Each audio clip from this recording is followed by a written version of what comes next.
Grabe, meron na palang nang aangkin at nagpapatunay daw na siya daw talaga ang original at umaangkin kay Carla.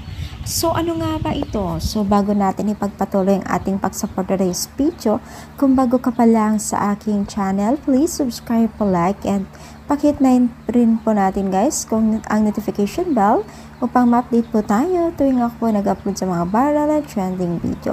So alam niyo ba guys na itong issue o panibagong issue na kumakalat na viral talaga ngayon ay talaga naman pong marami pong iba't ibang reaksyon at talagang nanindigan po ng nagsasabi dito, no. So no, medyo nalulungkot yung mga taga-supporters ng Team Kalingap dahil nga po sa mga patuloy na pambabatikos po sa kanila at may umaangkin kay Carla at Yomar na sila daw ang nagpapasikat, itong si Yangmi. So syempre maraming nalulungkot at medyo naggalit sa kanya kasi nananahimik ang Team Kalingap at tila sinusumbat yung mga pagkakaroon po ng sponsor ng Team Kalingap or ng love team na Jomcar.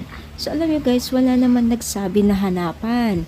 Wala naman nagsabi na hanapan at bigyan ang dalawa ng sponsor, 'di ba? So kung tulong is tulong, wag nang isumbat, wag nang ipalandakan. Kung tumulong ka tahimik na lang, 'di ba? At unang-una ay napaka-imposible na sila ang nagpasikat sa Jomcar kasi unang-una ang nagbibideo dito ay ang Team Kalingap.